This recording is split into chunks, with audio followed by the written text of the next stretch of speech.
What's up, everyone? Welcome into the Dear Miss Fantasy show with your host, me, Tera Roberts. This is the official mailbag show for Player Profile. It is Wednesday, September 25th, I believe. And we are live, so welcome in everyone for tuning in. Say hi in the chat. I am sorry for being slightly delayed to those who are watching live. What's up, Albert? I see your comment. Hello, 2024 waiver wire picks. I think I have your mailbag question in for the show, but hope you guys are doing really good. Sorry for the delay here. I had to reset my entire computer and then realized that was not the issue. Then I had to reset my browser camera permissions and settings because it wasn't connecting. So it has been a hassle to get here. But we are here and we are ready to go. Taking your questions live. We're doing mailbag questions, and before we dive in, we're just going to go ahead and cover some topics for today. We're going to go ahead and dive in because we got a lot to talk about, and I want to get to as many of your questions as humanly possible. But the things that I wanted to talk about today are panic meter players, and there are two that are on top of mind for everyone. I thought we would hone into two so we can kind of do like a deep dive into both, and then also have the plenty of time for the Q&A as well. But the first one that I want to talk about is Mark Andrews. Obviously, that is the one that is on everyone's mind here. The panic, and hey to everyone over. We're also live on TikTok as well. So hey to everyone over on TikTok. On my TikTok, it's Tera time. But Mark Andrews, the panic is absolutely setting in for everyone regarding Mark Andrews. And I get it, because this is a guy who we were thinking was going to come back to the same role that he had before, and it just hasn't been the case. And we're sitting here trying to work through all the possibilities of why Mark Andrews' production is suffering so badly. And there are a few reasons. Obviously, we can talk about the tightrope surgery that he had. We can talk about the car accident. Those are two big things as well. But really, the usage here is a big concern. It is not as much, and I see you guys dropping questions. By the way, I'm going to get to those in 1 second, so just hang with me, and then I will get to all of your questions. So I appreciate you dropping them in.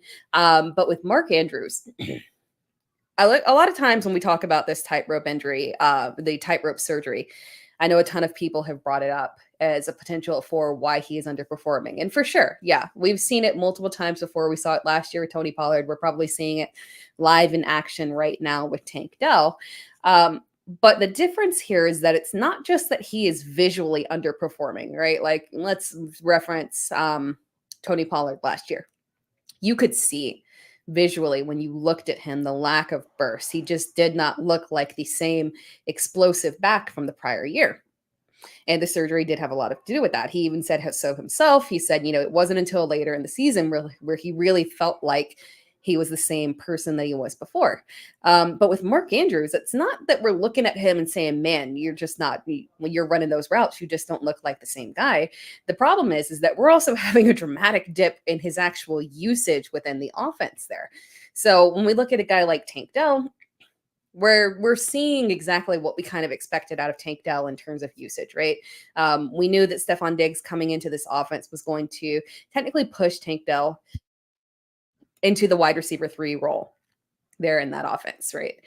And his snap count has been very steady through the first 3 weeks. We kind of expect that. It's just a matter of waiting for those big plays to happen. And obviously, there's been a little underperformance here from CJ Stroud recently in terms of difficult matchups here. But we expect Tank Dell's usage to continue as is, and we're not kind of worried about that. But with Mark Andrews, that's a completely different situation. We're highly concerned about his usage, the snap count, the routes that he is running. Everything is dipping dramatically to the point where we're saying this is not just you not looking and feeling right post-surgery. This is you having a role change within the offense. So we have to look at that and kind of break down what the issue is, because the man played 33% of snaps last week. That's not okay. That's not normal. That is not the kind of usage that we have seen out of him in any scenario in the past. So I kind of went on the hunt here, looking for what really happened here, and found a quote from John Harbaugh saying that the reason specifically for Mark Andrews' usage and lack thereof in this game was that the Ravens were using their big personnel, right? And so this is potentially something, like every team has big personnel, right? But it seems like maybe they've adjusted how often in the way and the people that they are actually using when it comes to big personnel. They use that to feature the run game, to put the blocking in the best situation for Derrick Henry when they want to go with a very run heavy approach. So we look at the numbers for Derrick Henry last week: 25 carries, 150 yards. Baltimore was up. Dallas obviously made that kind of late comeback, but quite frankly, Baltimore was able to win this on the ground. They didn't have to push volume through the air. They were focusing on putting Derrick Henry in the best position to succeed. So that meant that they had more tight ends in there for the usage of blocking. And Mark Andrews, God love him, and he can block. That's not an issue. He's not completely inept when it comes to blocking. He can, but we know that there are better blocking tight ends on that roster. So we see the increased usage for Charlie Kohler, for Isaiah Likely, because of the way that they are utilizing tight ends in that offense, because they're leaning on the run game. So I think and this is speculation. It is a theory. It's not 100%. But when we're looking at this offense and trying to figure out what Mark Andrews' role in is, we maybe need to take an approach of hey, if we know this is going to be a Derrick Henry game, if we know that Baltimore is going to try to win this on the ground, then maybe we know that this is not going to be a game where Mark Andrews is going to thrive. And that's just this is just a theory. This is just a hunch that we can start working with and kind of workshop through. And we can use that this week against Buffalo, right? Because Buffalo, they probably want to try to attack them on the ground. If there's, Buffalo's defense has been excellent this year.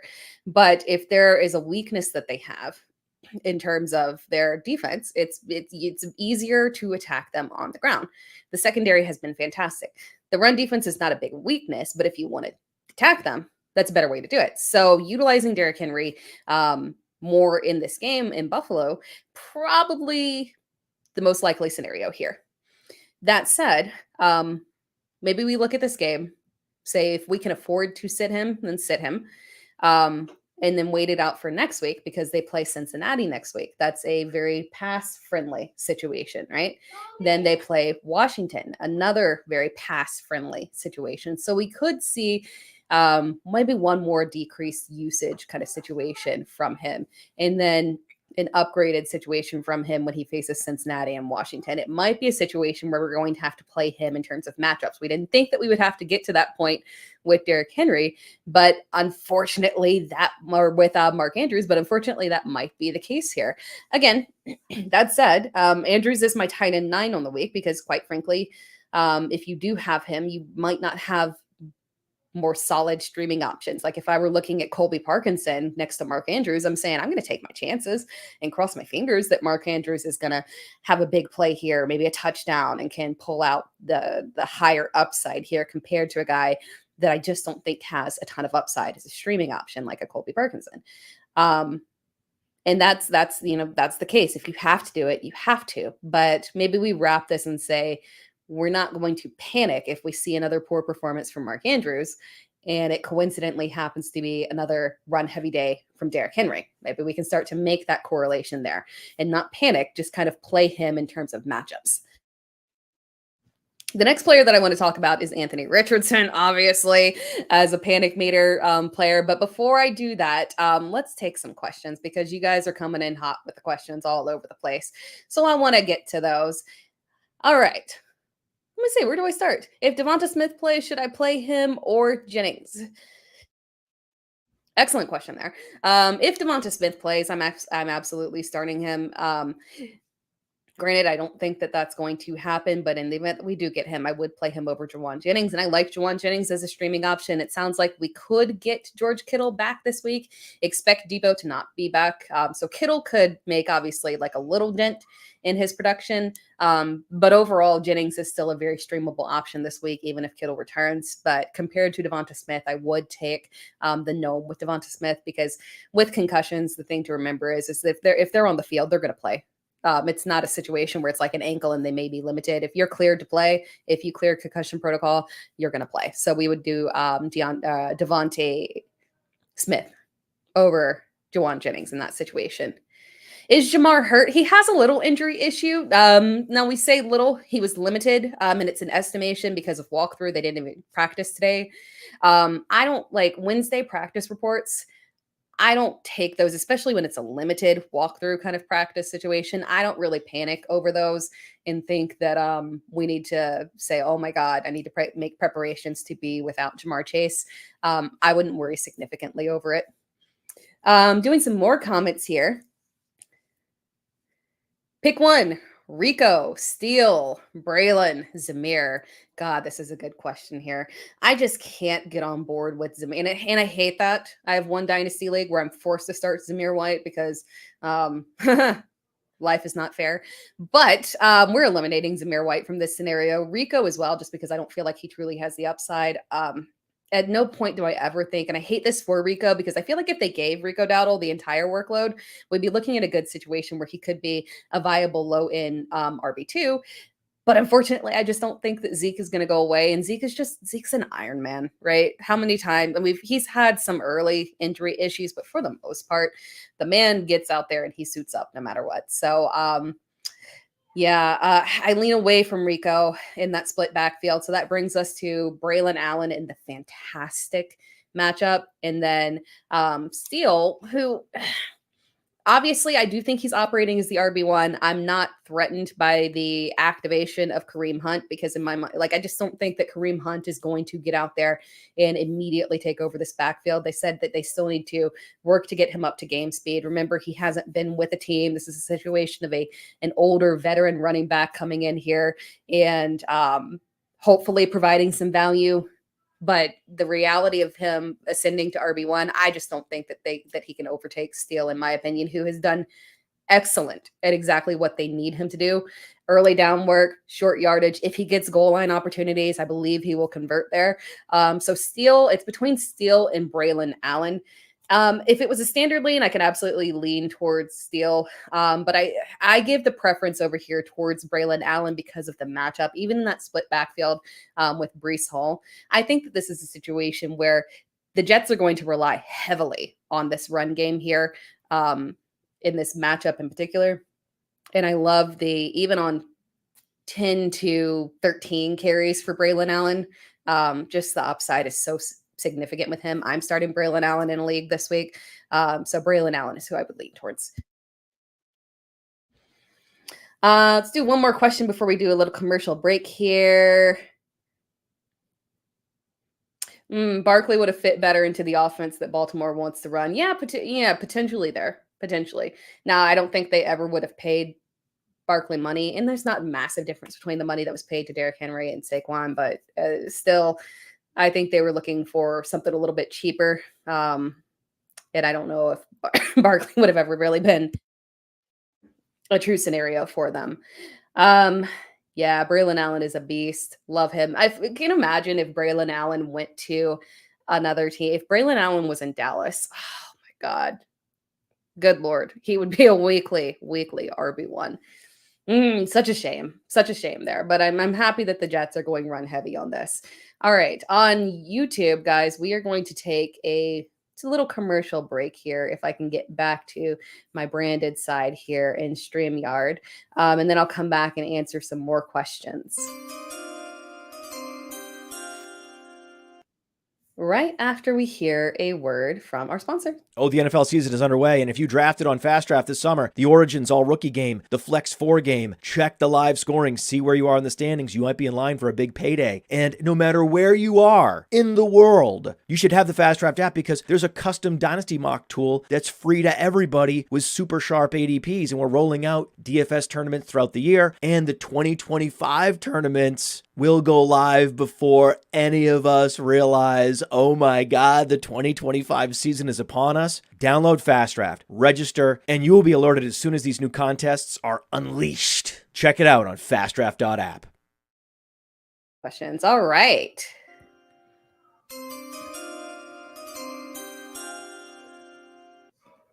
We are back over here. We are live. Okay, let's dive into some more questions here before we talk about Anthony Richardson, and then we'll do some of the mailbag questions as well. Najee Harris or Braylon Allen, rest of season PPR. Oh my God, you're killing me with. Honestly, it makes it difficult because we are Jalen Warren hamstring injury. I think his injury seems a little bit more, and it's knee injury. Hamstring was the previous one, but the knee injury, the way that they're speaking about it compared to Najee Harris seems like Warren's is a little bit more significant. Maybe miss this week, maybe next week. We don't know for sure. We need a little bit more in terms of information from the team. But I'm leaning towards Harris for this week in terms of him getting volume in a good matchup. But rest of season, assuming that this is not a really significant knee injury for Jalen Warren, rest of season, I would prefer to roster Braylon Allen here. We know that in a split backfield, Najee gets the bulk of carries, right? But there's always that limited upside, right? His ceiling was always capped. He can't consistently reach that RB1 level. I know that Braylon Allen is in a split backfield taking second fiddle clearly to Breece Hall, but I would rather have him in the kind of usable standalone value that we have for him on a weekly basis at this point. We feel pretty comfortable about it. And if something were to happen to Breece Hall, you've got a 100% league winner. So rest of season, I would rather have Braylon Allen. I know that maybe that feels like a hot take on that one, just because, again, you're saying rest of season, I'd rather roster a backup than a starting running back. But if we're looking for upside in terms of where he could head throughout the entire season, I mean, I think, honestly, the one that I would rather have is Braylon Allen. The difference between Najee's weekly production and the difference between Braylon Allen's production, honestly, not that much. The upside, the ceiling, so much higher for Braylon Allen. Thank you for the roses, Brazzy. Really appreciate it. From Mr. Lopez, Bowers or Kincaid? Kincaid coming off the awesome week there. I mean, Josh Allen, an absolute insane beast. That is why you could never move him off of being your QB1. During draft season, when there was all the fodder about worry about how Josh Allen, we don't want to draft him as the QB1. He's going to be, he's going to be a down year because he's got no Stephon Diggs and Gabe Davis is gone. And it exhausted me because Josh Allen, no matter who he is throwing to, he is the QB1, period. That's it right there. That said, volume is obviously going to be spread around in that offense. We had a solid day from Kincaid, and in terms of tight end production, 100%, that's what we want to see out of him in this tight end desolate land. But Bowers, I prefer him this week. I like the matchup for him. I think we get a nice bounce back week for Bowers. I have Bowers as my tight end too, but we got Trey McBride dealing with that concussion. Unfortunately, he's in concussion protocol. So Bowers technically could be my tight end 1 on the week, and Kincaid is right around 4 or 5. I can't remember off the top of my head. Should I start Zach Moss versus Carolina or Tony Pollard versus Miami? Off the top of my head, I can't answer that one. I'm going to have to look at my rankings because I really like both of these guys this week. I have Zach Moss at 19 and Tony Pollard at 21. I don't think that is going to change anytime from now to Sunday. So Zach Moss by a smidge. Good matchup in Carolina. I do think Tony Pollard would bounce back. I was very frustrated because Tony Pollard was one of my plays last week that I was leaning into in the good matchup. And it frustrates me because it's a situation of where it's not the running back's fault, right? It's not him or Tajay Spears' fault. Will Levis just needs to be able to be more competent as a quarterback to where the running backs can have more room to breathe in that offense. So, but I still have Tony Pollard as a low-end RB2. Zach Moss is the one that I prefer this week. Yeah, for Millie Mills, the Jets just want to load manage Breece anyway. And that's the smart thing. That's a smart thing right there. Uncle Ted also said Rodgers loves Allen. He does. And it's not unusual. I mean, Rodgers is used to shared workload in the backfield, right? We had years there of Aaron Jones and A.J. Dillon Jamal Williams, right? This is not new. It even kind of tilts back further than that as well. So Aaron Rodgers loves spreading the workload and volume out of the backfield, loves his running backs out of the backfield. So it just gives that nice little boost in production that means that even though Braylon Allen is a backup running back, we can still trust him. We love it. This is the same. I mean, it's what Nathaniel Hackett, I said, what's his name? It's Nathaniel Hackett, an offensive coordinator. It's Aaron Rodgers at quarterback. We know what we're getting here. This kind of them teetering towards a split backfield to kind of take that aggressive workload out of Brees just makes a lot of sense, especially when they see themselves as a playoff team. Brees Hall is a guy that they want to have for the long run there. Oh, good question here from Podson. Bucky Irving or Rachaad White rest of season. So we got that kind of news update from the from the coach that they're going to both be used for the entire season. I think that was like damn near the exact quote there. We're going to use both of them throughout the entire season, i.e. trying to tell us that there's not going to be a workload takeover here. And while I agree, I don't think that there's a scenario where they will just completely phase Rachaad White out. There's only so long that you can look at this kind of situation and not still teeter, especially that early down work towards Bucky Irving. I mean, he just has performed so much better than Rachaad White. And the problem here with Rachaad White, and this is why, we make a connection. Sorry, to just jump off on an ADD track here. If we could connect this to Najee Harris and Jaylen Warren in the backfield, the difference here is that the Steelers trust Najee Harris as the lead back. They have seen him succeed in that lead back workload. They know he can handle the workload. They know that they can get solid yards per carry out of him when the offensive line is good. They have trust in him. They've seen the production from him before. The difference here with Bucky Irving and Rachaad White is that Rachaad White has not proven that he can actually have a solid yards per carry. He's always struggled with that. Rookie season, last year, this has been a thing. And he just doesn't feel like he is effective, unfortunately, out of the backfield in terms of his efficiency. So that's a problem.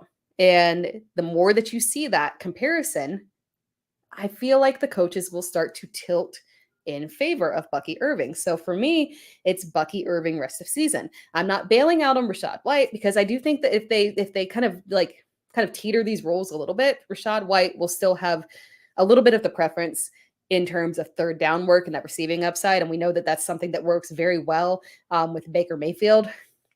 That's really what carried Rachaad White over the edge in terms of his overall finish last year. It was the reception. So I think he can still hold on to that. But this offense is so good that goal line opportunities will be there. So I lean towards Bucky Irving as the guy that I prefer rest of season. He was the one that I kind of leaned towards preseason as well. So we're just kind of seeing this play out as a whole. Thoughts on Tyler Beatty? It was weird how they kept what was they kept mispronouncing his name and calling it I can't remember what they said, but Tyler Beatty, I don't buy into it. Yes, he looked significantly better than Jaleel McLaughlin and Javonte Williams. But at the same time, you kind of got to look at that situation and say that they were playing, he's the third back. They were playing in entirely different scenarios. So the usage and his efficiency in that one, because it's not carried out in the same way that we can kind of see in the Tampa Bay offense, I don't really buy into it. And I don't really buy that anyone can be successful out of that backfield, unfortunately, in Denver. I just don't see it happening. So I didn't put any waiver claims in for him. I don't buy into it. I don't think it's real production. I think that Sean Payton will go back and forth in terms of who he's giving the volume. And it's a backfield that I just want to consistently avoid as a whole.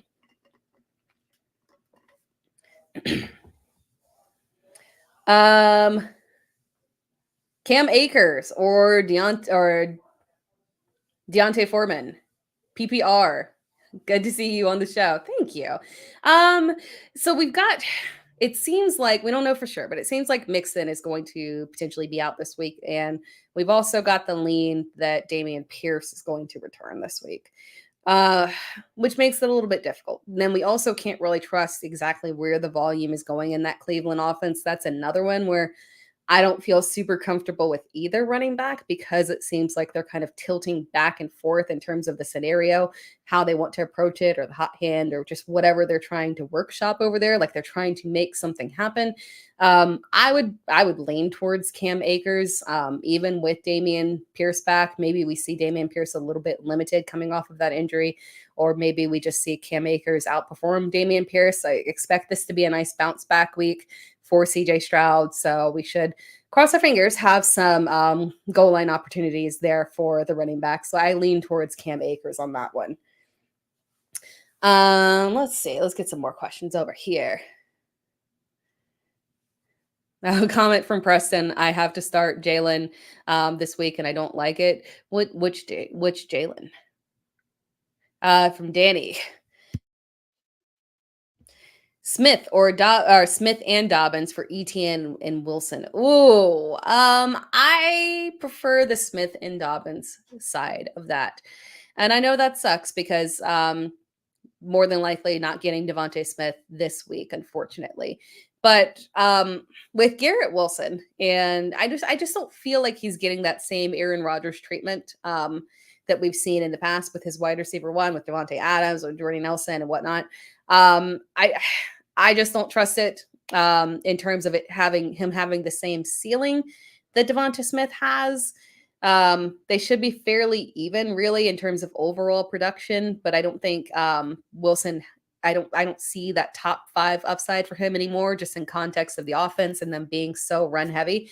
In addition to that, when I'm comparing Dobbins and ETN, typically when we're talking trade scenarios, I have been in favor of not trading for Dobbins and preferring the other side of any trade. But in this scenario, when we're looking at Travis Etienne, the Jags offense just feels like a mess as a whole. And I don't know if Doug Peterson can solve that right now. It just, there's a lot that is not clicking. And I've got a significant problem with it. On top of that, we also have the addition of, Tank Bigsby kind of bouncing back over there after the struggle in that rookie year. He is getting some decent play. So you kind of wonder if they're going to continue to split workload a little bit over there. So I get kind of worried about Etienne. So I do kind of like the Devontae Smith Dobbins side of that one. From Joe Castle, drop Akers for Roschon Johnson. I would do that for sure. Because at the end of the day, Joe Mixon is the RB1 in that offense. He never has a chance to be the RB1 of that. Akers never has a chance to be the RB1 of that offense.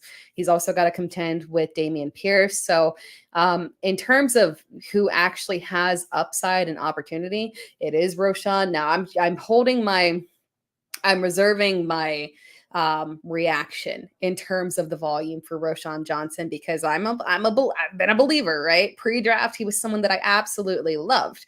At the same time, we've seen this before with Matt Eberflus that he doesn't mind switching back and forth between these running backs. And just because one week we have the rise of Roschon Johnson, especially even with the comment that they're going to try and tilt a little bit more towards him, you just can't trust what they're doing in this backfield. It's so weird. I don't feel like Khalil Herbert did anything to kind of be minimized in that offense. He's always looked fantastic when he's been on the field. So I kind of side eye whether or not we can trust that usage over there. I want to, but I'm just reserving the reaction to it. That said, I clear Roschon over Akers for sure. You grab him. You don't start him right now. You keep him on your bench unless you absolutely have to, like in a 4th spot start, you got injuries and whatnot. But you hold on to him and just kind of wait and see it out and see if he can earn the lead back role in that offense because it's up for grabs right now. I know like DeAndre Swift he's looked bad, right? But Khalil Herbert has looked fine. So it's just kind of like such a messy situation. Yeah, comment from Podson. Michael Wilson is intriguing this week. Paul's got a question of starting Michael Wilson versus the Commanders or Jalen Tolbert. versus the Giants. I lean towards Michael Wilson. Again, a defensive matchup one. Washington has been a fantastic matchup for literally anybody and everybody. So wide receivers going off. Yeah, I think we should be fine. On the flip side of that as well, Wilson has shown a level of upside that I don't think we've quite seen from Tolbert yet.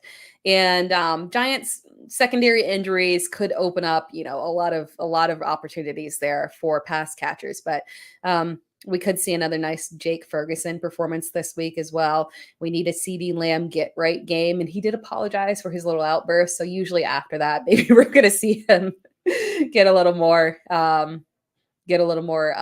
Volume over there. So yeah, that's one thing to consider. So I do like Michael Wilson this week in the matchup.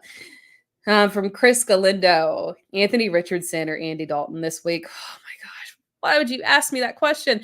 You know what? That said, let's talk about Anthony Richardson. Let's talk about him, right? Because that is one of the panic meter guys that I wanted to talk about in this episode. So that is the perfect transition. Thank you for that lovely transition there. Anthony Richardson's recent performance, very alarming, right? We got that nice output week 1 versus Houston, and we were feeling super positive about it. We were saying, yes, we got it right. And then we come around in week 2 and we're like, whoa, now this is a problem. Then we come around in 3 and we're like, WTF, what is going on? Is this guy, is this straight up a bust situation? The problem here with Anthony Richardson is that we know that he was a volatile passer, right? He's got limited experience. There were going to be growing pains. This is nearly essentially a rookie season for him based because he had such limited production last season. So when you're looking at that, there's growth we have to kind of contextualize him in the right way in terms of his development in this offense. I think I kind of took this approach with Jamison Williams. If you have a rookie that just plays very limited action, like just kind of erase that and say we're repeating the rookie year here. Going to give them a pass on that. So we're kind of looking at Anthony Richardson and saying that you still have a lot of development to make. So that's not a full-blown panic here because we knew that he had to work on passing, right? His deep ball, excellent. Has one of the highest ADOTs in the league right now because he absolutely loves to air it out to his boys down the field. Alec Pierce, in theory, AD Mitchell. But when we're looking at this, the problem is that, man, we got a bad combination of you have 0 intermediate game. And on top of that, I feel like what's happening with some of these quarterbacks, and Anthony Richardson in particular, we're finally seeing the realization of coaches saying, our guys aren't going to run as much as they have in the past.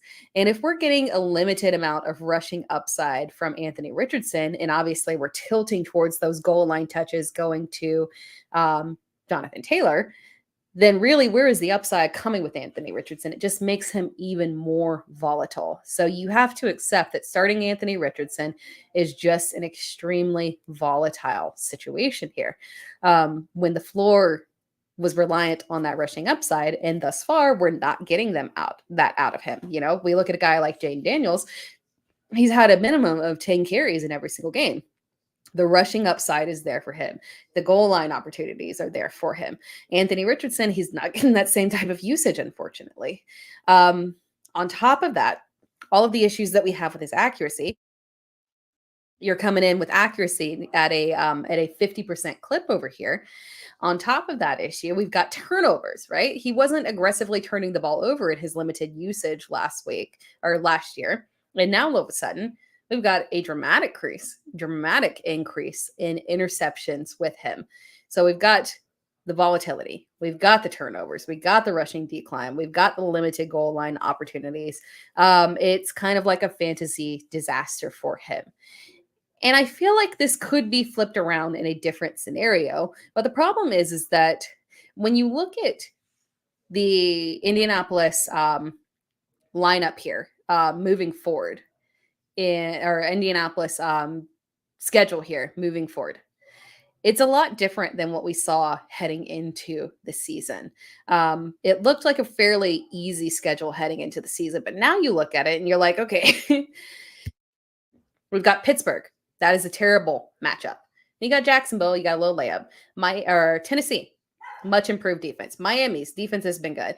Houston's defense, again, improve. Sorry, I got a dog barking there in the background. Improved defense. Minnesota, Buffalo, New York Jets, Detroit. Oh, God. New England, Denver, Tennessee. It's ugly. They've got a very ugly schedule. So I actually do have a problem starting Anthony Richardson this week against Pittsburgh, unfortunately. And yeah, it's a possibility there that he could be gun shy running after his injury last year. I also feel like maybe Shane Steichen is kind of maybe pulling back a little bit on that one too. But it's a significant problem for me. And when I look at him, I just can't trust it. Unfortunately, the panic meter is high on him. I gave him a mea culpa last week, right? And saying, okay, like, I think you can bounce back, get a little bit more production on the ground. This is not the most difficult matchup in the world. You should be able to give decent fantasy output. The fact that he finished as QB 31 in that scenario is a major problem. So when I'm looking at Anthony Richardson, yeah, I could fade him. I could fade him for Andy Dalton this week. Now, granted, we know the consistency of Andy Dalton is an issue, so maybe there are other streaming options, but I struggle with feeling confident about starting Anthony Richardson in this defensive matchup. It's so difficult, unfortunately. Yeah, comment from Alex says injury could be affecting his footwork. There's a lot of things that could be going on here. I don't think he's droppable, though. I don't think so, because it could be worked out. Shane, obviously, he's in a good situation, right? He's in a good situation with excellent coaching. He's got decent enough offensive line. You've got a stable, excellent running back that you can rely on. Your receiving core is perfectly fine if you can figure out how to utilize them. So it's not a destitute situation. They can work it out. I don't know if we'll see a scenario where they bench, like, I don't feel like Shane Steichen's role is, kind of on the hot seat over there. Kind of like maybe Dave Canales felt like they needed to get something in terms of morale out of their team in the terms of the benching of Bryce Young, but I don't feel like that situation is coming for Shane Steichen and Anthony Richardson. So I would assume we do see Anthony Richardson for the duration of the season, and I would still lean towards keeping him, dropping him. Yeah, I can't get there quite yet on that. Losing confidence in Jameson Williams. The Lions have too many weapons. No, don't lose confidence. Don't lose confidence. It was just kind of a weird matchup scenario there. I still feel the confidence in Jameson Williams. I love what we saw out of him in week 1. Week 2, Amon-Ra St. Brown obviously had, strong production in terms of target share, and Jameson still had a fine wide receiver 2 day. So no, don't panic over Jameson. His usage has been in the, first couple of games, and last week was still, a down week, but the usage is still there. It's not as if he just kind of disappeared and was pulled off the field, right? So it happens. It happens to all of them. We can't panic. Amon-Ra had a dud in week 1. So don't panic after the bad week there for Jameson. We still love him. We still love Jameson. Pro Jameson Williams podcast. Maybe the most pro Jameson Williams podcast. I'm not going to lie there. Yeah, he's still a flex-worthy option there. Start Daniels or Murray. God, that's a tough one there. I have Murray as my QB2 on the week. Jane Daniels is QB 5 on the week. Because I'm still trusting Jalen. I'm still giving that leeway to Jalen Hurts, even though things have been kind of a disaster. But if Devonta Smith doesn't play, I would move him down, and Jaden Daniels would move up to my QB 4 on the week. So really, you're just kind of tossing up there. But Kyler Murray, I feel like the matchup just favors Kyler Murray a little bit, but. Crossing our fingers, this is not one of those weird games where we're expecting a shootout and they give us a dud. Like, I want to see the Kyler Murray, Jaden Daniels extravaganza of points. I want to see Terry McLaurin and Marvin Harrison Jr. going off. I want to see James Conner and Brian Robinson just killing it on the ground. I feel like this could be an amazing week for us. So we're leaning towards that direction. Kyler Murray on that one, but really they're just both kind of fantastic options this week. Can't go wrong. But Kyler, trade Singletary for Deontay. If you're fine at running back and you want to do that, I don't see a problem. I mean, I think Singletary's job is very set for the week or for the year as a whole, as a solid RB2, some upside in good matchups. But if you want to take that chance with Deontay, you maybe need some pickup there at wide receiver because obviously we've had a ton of wide receiver injuries. I'm fine with that. I think that's a very fair trade. Pick 2, Deontay, JSN, Stephon Diggs. I have it as JSN and Diggs on that one. I don't have a problem with Deontay this week, but I do like this matchup for JSN in particular. And then Diggs, again, the targets have been there for Diggs, and that's the promising thing for him, that he's a volume guy in this offense. And I like this matchup for a nice bounce back week for CJ Stroud. So I lean JSN and Diggs on this one. Start Parkinson. Parkinson. God, I almost had a little slip up there. Start Parkinson, Andrews, or Njoku. I would still start Andrews in this scenario. I talked earlier about Mark Andrews and the fact that this obviously could be a down week for him, but because we are so destitute at unfortunately at tight end, if you have a guy, and I specifically use Colby Parkinson as the example here of somebody who just really doesn't offer a ton of upside. So if you have to make that choice between those two type of players, we lean towards still taking that chance on Mark Andrews, but beware, we could have another bust week from Mark Andrews on this one. Unfortunately, the matchup potentially does not favor him, unfortunately. Let's see here. From Wyatt Matheson, need to drop D-Hop, Terry McLaurin, or Juwan Jennings. I'm leaning towards Jennings. Thoughts?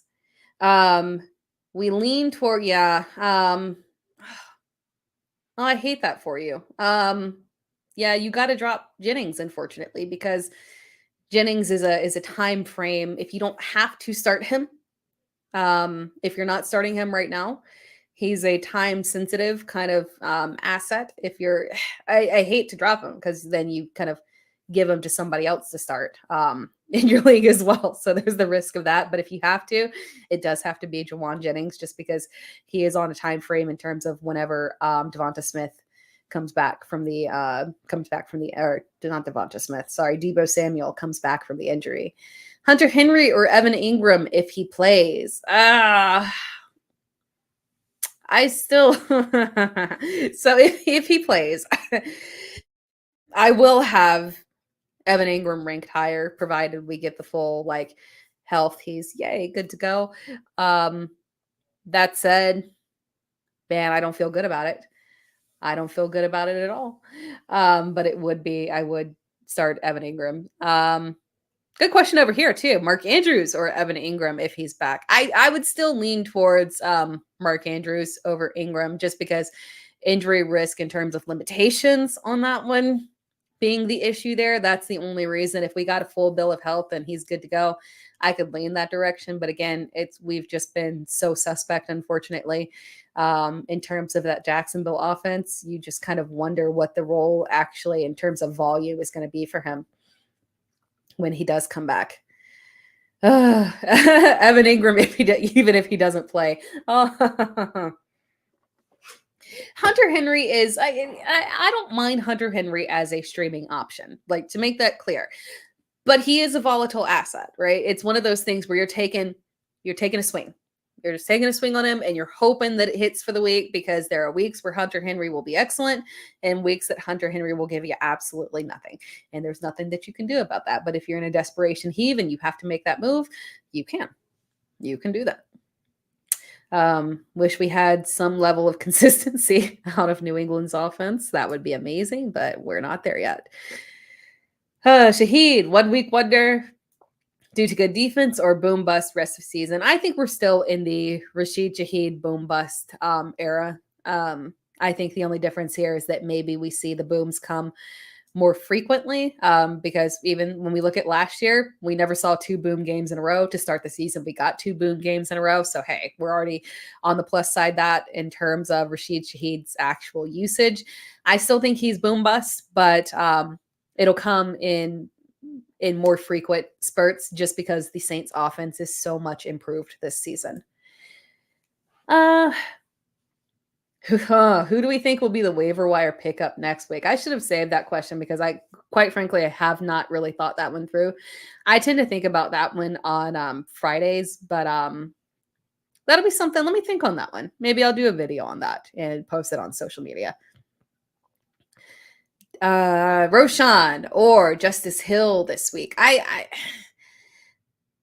I kind of lean towards Roshan just because we did get the kind of, we're going to work Roshan in, to the rotation. We're going to try and feature, I don't know if feature was the exact word that was used, but theoretically going to try to feature him a little bit more this week. So I kind of lean towards Roshan this week. Justice Hill, obviously, volume is good, but I don't really know if this game will get away from Baltimore. It could, right? It could, because Josh Allen's could absolutely take advantage of that Baltimore defense. They've been very suspect. So we could get in a scenario where Baltimore has to chase points, but I think they'll keep it close enough to where that doesn't have to happen and they don't have to come in there and utilize Justice Hill. Let's see here. Metcalf or T. Higgins in my flex spot. Metcalf for sure. It was good to see T. Higgins come back and have decent usage. So I feel pretty encouraged that we can actually lean on T. Higgins as a low end wide receiver 2 this week, but I still prefer DK Metcalf. Metcalf has been, man, you want to talk about somebody benefiting from their new offensive coordinator? DK Metcalf. Because again, any matchup with Patrick Surtain, I erase that. That's I'm not going to judge a receiver because he couldn't go off against Patrick Surtain. It doesn't happen, right? That's why he's paid the big bucks, because he is him. So DK having one poor performance against Patrick Surtain, and other than that being a top 5 receiver the other 2 weeks, he looks fantastic. I love the usage of him in that offense. I think he has benefited so much from the change in offensive coordinator, and unfortunately that change in offensive coordinator is not benefiting Caleb Williams. Sip a little tea on that one, but yeah, Shane Waldron, what a mess. I wish not. I'm a Packers fan, but I wish good things for the Bears. I want y'all to enjoy pleasant things and nice things, and I wish for you and your sake, Bears fans, that Matt Eberflus is fired and he takes Shane Waldron with him. It should have happened last year. They should have given Caleb Williams a fresh start, went out there and really pursued one of the top coaches on the market. I hate they didn't do that for him. You hate to see him get that same kind of the Baker Mayfield treatment where you're just rotating through coach after coach after coach because your team just can't get it right. So hopefully he gets a new coach next season and it works out for him. Dowdle or Michael Wilson. I lean towards Michael Wilson. Again, I like this matchup here. Everybody can eat. Everybody can eat. Cross our fingers, because again, we say that whenever we say everybody can eat in the matchup, nobody eats. But yeah, I lean towards Michael Wilson in this matchup. Interesting comment from Chef. Eberflus would have been fine if they had added Kubiak. Yeah, you can. A great offensive coordinator can mask the issues of a coach. I mean, we saw it with Shane Steichen as the offensive coordinator there for Nick Sirianni. So yeah, it absolutely can. But at the end of the day, I think Eberflus is still not the guy for the job. I would like to see someone else there. Marvin Harrison due from Brandon. Marvin Harrison for Aaron Jones. I prefer the Marvin Harrison side on that one. Vikings defense or Miami's defense? I lean toward, which reminds me, I need to do some mailbag questions here because we had a question about the Vikings defense. I lean towards the Vikings defense. I know that, well, let me double check here. Yeah, I have the Vikings defense higher. And that's a personal preference for me. I know that the Miami Dolphins defense I think consensus is ranked a little bit higher on them. But again, I kind of am skeptical about this game as a whole being just a complete mess. Unfortunately, if the offense can't stay on the field. Not a good matchup for the Vikings defense in terms of Green Bay, but we don't know for sure if Aaron Rodgers, good God, if Jordan Love is going to be back this week. And we also, again, even if he is back, obviously he might not be as up to par, maybe a little bit limited in terms of mobility. So upside may be down for him, and we could still see this Vikings defense has been fantastic. So I still like the Vikings defense as a top 12 defense this week. ETN or Dobbins this week. I hate this matchup for Dobbins. And again, I think I need to get to these mailbag questions because Dobbins was one of them. But I prefer to start ETN this week. Let's do some mailbag questions here. From Kenji Onazawa at Kenji-O on Twitter. Jaden Daniels, rest of season, top 5 QB, question mark. There are a couple of factors here, right? His rest of season schedule is excellent. Aside from a couple of rough matchups, Chicago, Pittsburgh, the majority of the schedule is kind of easy sailing, moderate matchups, so he should be able to exploit them. I always say beware of, strong players coming off of strong performances and easy matchups. But again, he doesn't have any major stretch issues to contend with, unlike our guy Anthony Richardson that we talked about earlier. Cliff Kingsbury isn't limiting him in the offense. Everything just looked very pulled together this week. We feel very comfortable with him in terms of his rushing upside, double-digit rushing attempts in each game. Again, I talked about that with Anthony Richardson. I'm loving the usage of Jaden Daniels in this offense. You got to feel comfortable with him, as a top 5 quarterback rest of season. I could see where things could change if we get a bounce back from Richardson or Stroud gets back on track, and maybe the Chiefs are forced to pass a little bit more with Pacheco out, but I don't think that's going to be the case. So that kind of knocks Patrick Mahomes back. He's kind of falling in those rest of season rankings just because he's still great. He's still Patrick Mahomes, but in context of the Chiefs offense, he's not having to be that same aggressive high volume guy that he's had to be in the past. So I like Jaden Daniels as a top 5 quarterback rest of season. Yeah, we're doing it. From F. Diggler. Is JK a start this week in flex over Pickens and Adunze? O-line is banged up and KC defense isn't trash. What do you say? Yeah, I got concerns for Dobbins this week. If Herbert can't go, it is a problem. And Herbert wants to go, it sounds like, and I admire him for being this kind of warrior. I want to get out there. But at the end of the day, man, please, Harbaugh, please sit him. I hate to watch him hobbling around out there. And they have a bye week next week. So I lean towards him sitting. I know he's saying that he wants to play, but I think he's going to sit this week. So if we get him sitting this week, I can really see Kansas City just honing in on the run there and not letting Dobbins run all over them, forcing Taylor Heineke to throw. In that scenario, if they get down big, the receiving upside could go up and maybe carry him, but it just feels risky in a terrible matchup. I lean towards Pickens. I like the matchup for Pickens. And Adunze is in a matchup I like as well, because over the past several weeks, we've actually seen more production in this matchup come from wide receiver 2s. Just kind of keep that in mind. So I feel like this could be another strong Odunze game here. So no, I would sit J.K. Dobbins in your scenario and start Pickens and Odunze. From JN, Paul St. Clair picked up Lazard as a future bye week fill-in. Should I have gotten Sutton?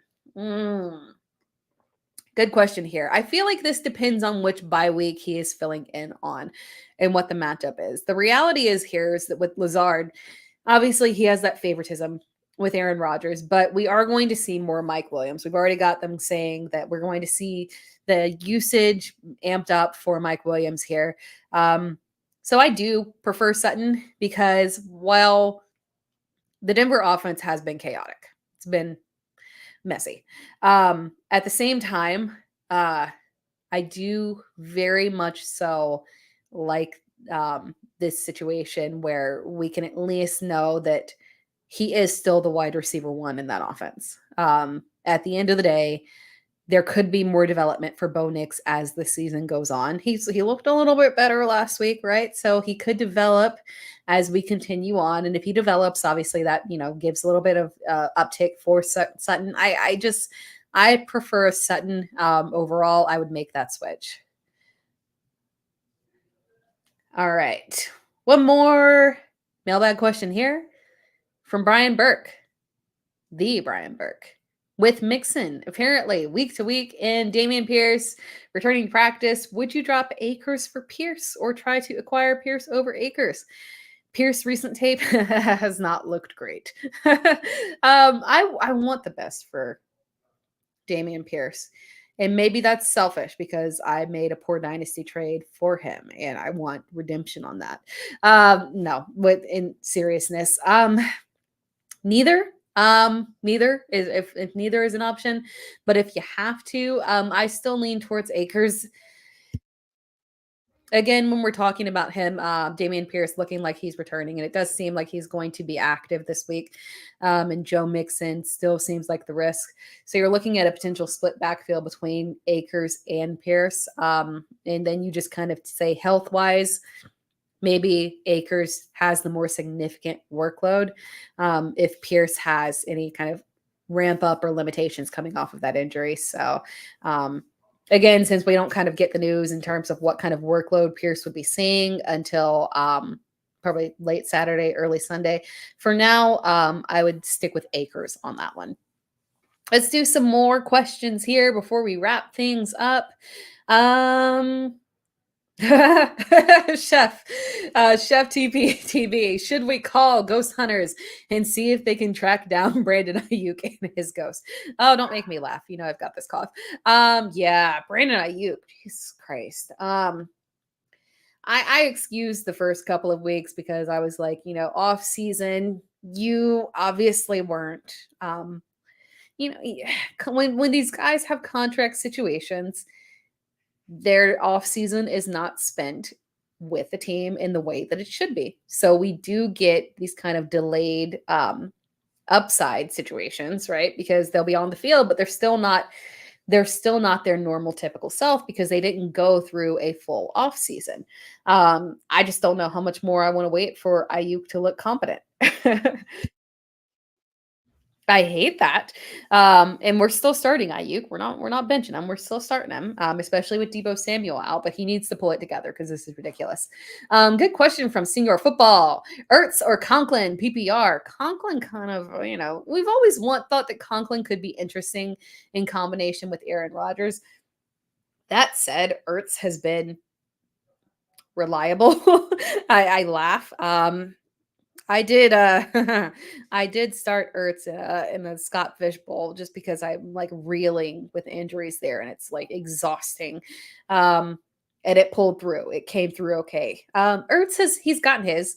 And sometimes it takes a little while for him to get there, so it doesn't look pretty, but at the end of the day, his role has been solid enough in the offense. It's been a decent enough targets. He doesn't do much with it because he's a little elderly there, but Ertz is the one that I trust more in terms of volatility. I think the floor is just safer for him. Fields or Richardson? I lean towards Fields on that one. Again, Richardson it's risky. Fields just feels a lot more safer on this one. They're very close for me, but matchup, obviously, two teams playing each other, but matchup kind of, breaks the kind of edge here with Fields having an excellent matchup against that Indianapolis defense, which has been very vulnerable, versus Anthony Richardson facing that Pittsburgh defense, which has been a complete nightmare. Jaden or Dak this week, I'm torn. I get that. I still lean towards Jaden. Dak is obviously very appealing this week. Feeling comfortable with him.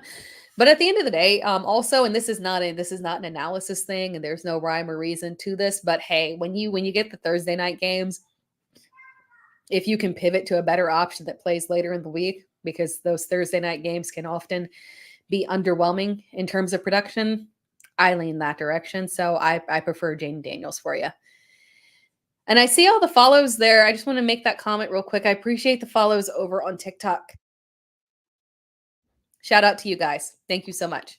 Because I'm here live every single week. So if you follow, you will get the notifications there. And I'm going to try and go live a little bit more here for you guys as well. It's just the timing has been pressing. We got a lot going on. I have a link tree in my bio on any of my social media platforms. And it takes you to my Yahoo. Majority of my work is with Yahoo Fantasy. So all my articles and videos and shows are on there. So it's just a quick and easy place to go and click and see everything. More questions here. Sam Darnold or Aaron or Anthony Richardson.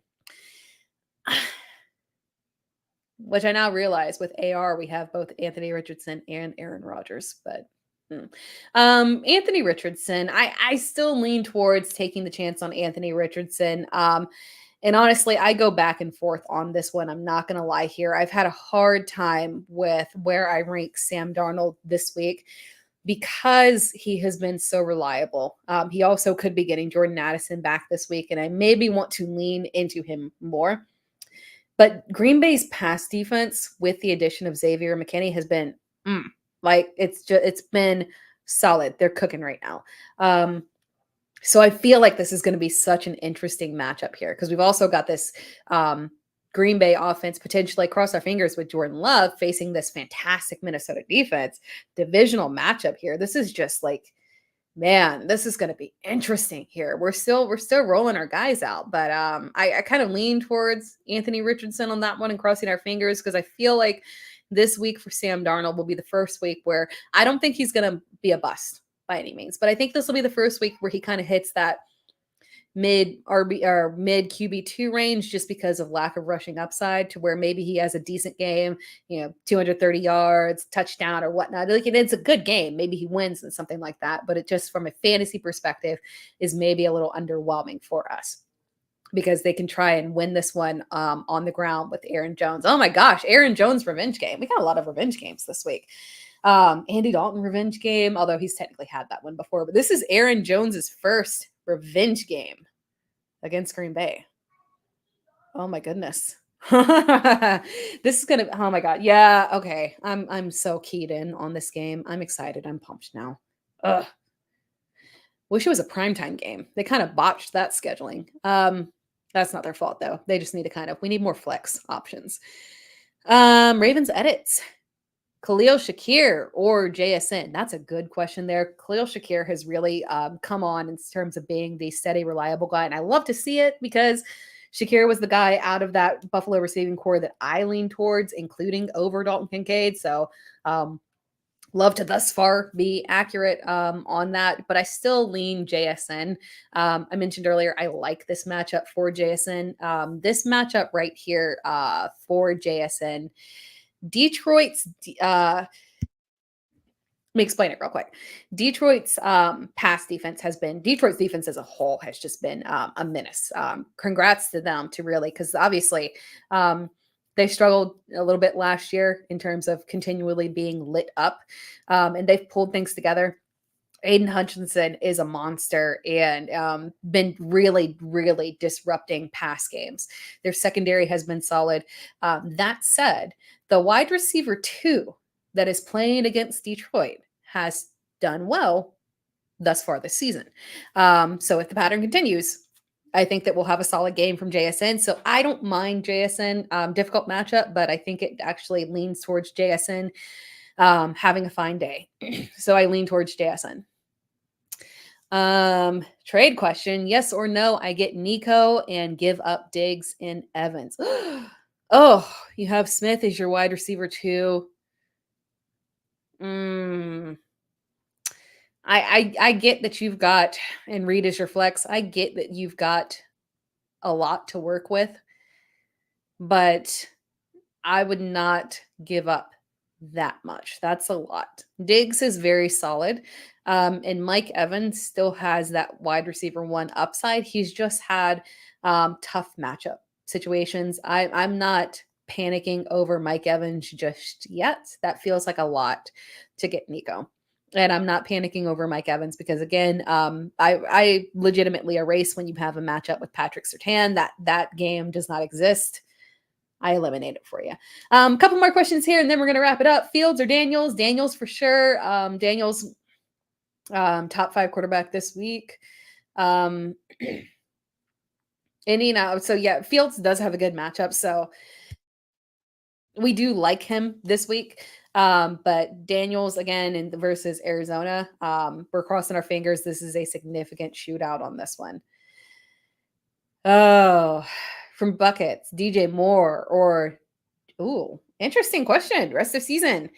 DJ Moore or Jameson rest of season. This is interesting because obviously pass volume or pass, not just volume, pass accuracy, pass consistency, volume has been a little sketchy, right? Beyond sketchy with Chicago.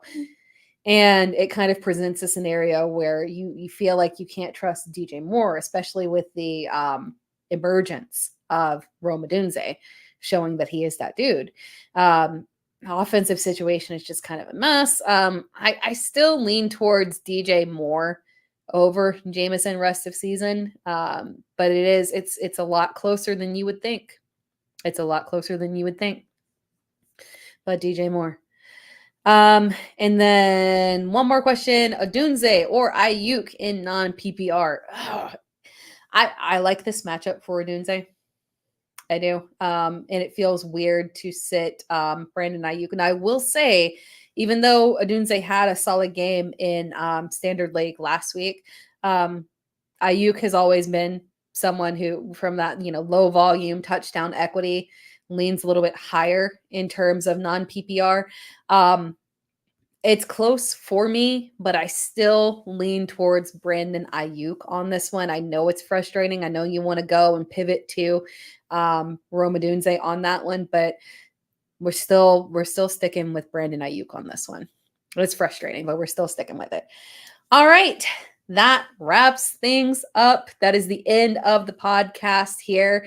As a reminder, please be sure to subscribe to the podcast, the Dare Miss Fantasy Show, on all platforms. If you're not already subscribed, that would be amazing. And then make sure that you are also subscribed to Player Profiler. We're the mailbag show for them. And if you are in the mood for one more subscription or one more follow, you can also subscribe to me or follow me literally across any platform. Like, I made it easy in my own mind. It's Tera Time, ITSTERATIME on YouTube, Twitter, Instagram, TikTok. There we go. Appreciate you all for tuning in. Good luck with your lineups. I will talk to you again next week. Peace out, guys.